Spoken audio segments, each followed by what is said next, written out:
the podcast. A little bit late this week on the podcast. I was down in Laramie last week. My fiance, my beautiful future bride, had appendicitis and actually had ruptured. And for a few days, it had ruptured until she had the surgery. Just reinforces what an unbelievably tough woman she is.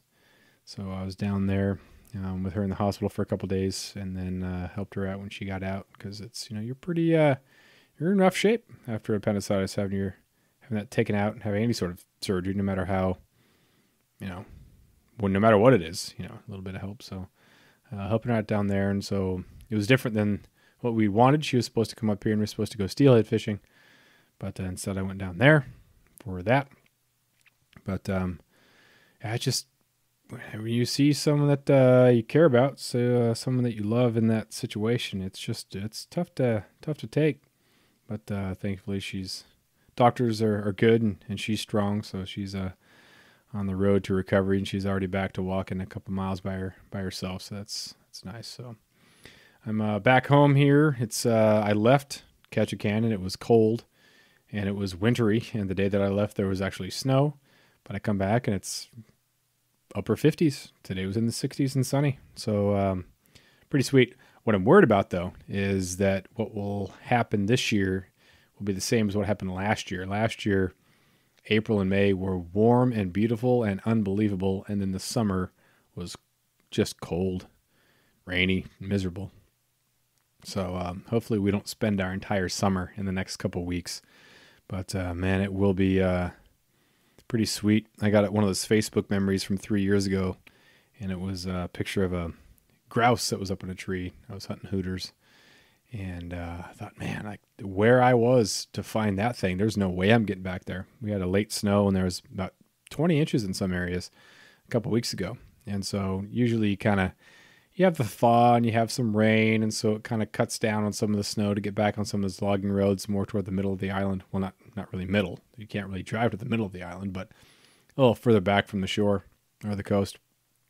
And there's no way you're getting back there for at least a couple weeks, probably more like a month and change. So, and even some of those shadowed areas are going to have snow in there until June for absolutely sure. And then of course up top, there's a pretty good snowpack.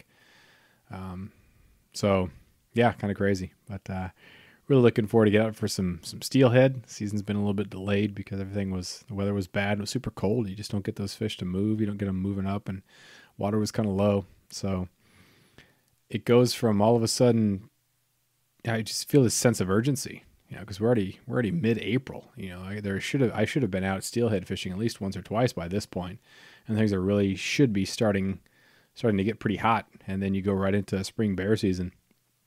But now it's already mid-April, and I have no spring steelhead trips, and there's hardly any grass shoots shooting up. But in the next couple of days, things are going to start to really blow up. Like when spring happens here, it happens so fast because you get those extra daylight hours, and once it warms up a little bit and you get that sun, the grass just explodes, and you get some of that runoff, and the rivers come up and they warm up a little bit. And man, April is such a great month. It's one of my favorite months just because you get that. March is fun, but March is mostly like optimism, right? You're like, dude, it's coming. And then April, it's here. And then May is just, oh yeah, here we go. So I've been working on the boat, getting some stuff ready. I put it back in the water tomorrow, probably. That's the plan. I try to do as much stuff here while it's in the driveway that I can think of. Just a lot more convenient to do it here than down at the marina, even though the marina is pretty close. So I get that in the water, and then this weekend head out for some steelhead. And yeah, pretty excited. I got a new 9-weight switch rod that I'm going to use when I'm up, when Abby and I are up on the Kenai River for our honeymoon, which we'll be doing in June. The switch rod will be nice to be able to two-handed chuck some of those heavier rigs and heavier lines and stuff, and just have a little bit more backbone for fighting those fish. But you cast some of those heavy flies and that heavy sinking line with a single-handed rod, it just takes a toll on you. So that the switch rod is pretty nice. I know a lot of people use spay rods, but there's really no use for a spay rod here in southern southeast Alaska. These rivers are just too small. So a switch rod is pretty nice because you can chuck if you want to go really heavy sinking rig with an indicator or even a swing. The switch rod is great because you're going to have enough. It's not too long, to make those casts, and it just saves the arm. And it's just a really nice rig to have. So I have a 7-weight switch and I have a 9-weight switch, and be using those up on the Kenai and the Kasilof when we go up there in June. So I'm really excited to use that. So I need to get out there this weekend, get the boat back in the water, and head out. Oh, it's just going to be so great. It's going to be so great. Set some shrimp pots, crab pots. There's some areas that are pretty nice, but they start to get picked through pretty quick, especially when you start having the rental fleet come in, which will be nice. It'll be nice to have them back. You can't have it both ways. You can't say, I just want it all to myself. I don't want any of these rental people. I don't want the cruise ships. I don't want any of that sort of stuff. But there's no economy without it. You just can't have it both ways. You can't have everything that we have in Ketchikan, but without the tourism. You can't have everything that you have without the industry. You just got to have it. There's a demand for logging, so there's going to be logging somewhere. You might push it out of your backyard, but it's going to be somewhere.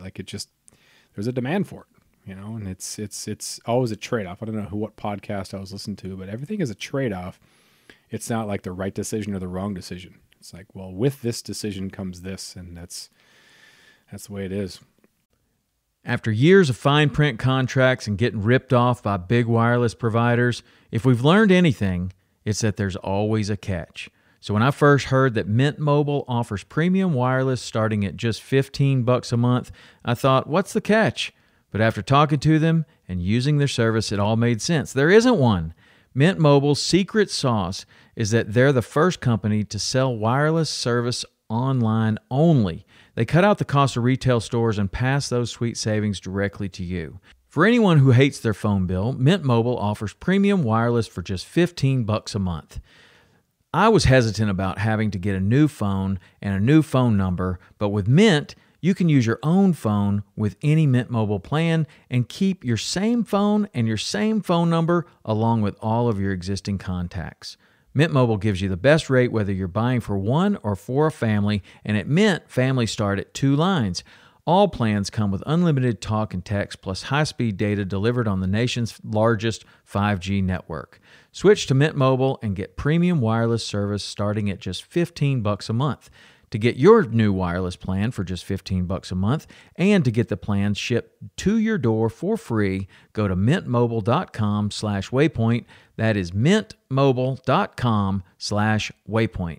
Cut your wireless bill to $15 a month at mintmobile.com/waypoint. So there it is. There it is. Like I said, I think that April is one of those months that you really get to do real things. I know down south you got turkey hunting and stuff like that. So there's a lot of stuff to do down south, and that's great. But up here, it just seems like, every month there's really something that you can really do. It's not like it's not really an off season, Of course, I was looking at some people, and they're picking up elk sheds, like by the truck bed full, it looks like. I thought, dude, what are you doing with all that? But you can get a lot of money for those things. So it's like shed hunting season, but that's a lot of money in your pocket doing that. Pretty much impossible to do that here. If you've walked around the woods in southeast Alaska, that you're not shed hunting up here. If you happen to find, because you don't have like the herd animals, right? So like if you know where the elk winter over and where they're going to drop their antlers, you can get a ton. You can have some concentrations, some nice spots where you can pick them up and you can see them. But around here, without herd animals, we got a good population of deer, but who knows where it's going to drop. And then it's just going to blend in and be swallowed up by the moss and everything else that grows. So yeah, the whole shed thing up here, not a springtime activity. Springtime activities are steelhead fishing, hooter hunting, which is a lot of fun. And then it goes into spring bear once things start to come out. But hooter hunting is funny because you spend way more calories looking for these grouse than you get from actually getting one and cooking it up. But you just find that or hear that hoot and then just walk toward it, and man, it just seems like it's so close, so close, so close, and then you just keep going and keep going and keep going. And then finally, when you get to that point where you can almost feel it, there's like a different note in there, a different octave, or different something that's in there, and you can feel like a deeper connection to the bird, and you know that you're close. And then you walk behind a tree, and all of a sudden it sounds or feels like it's 100 yards away.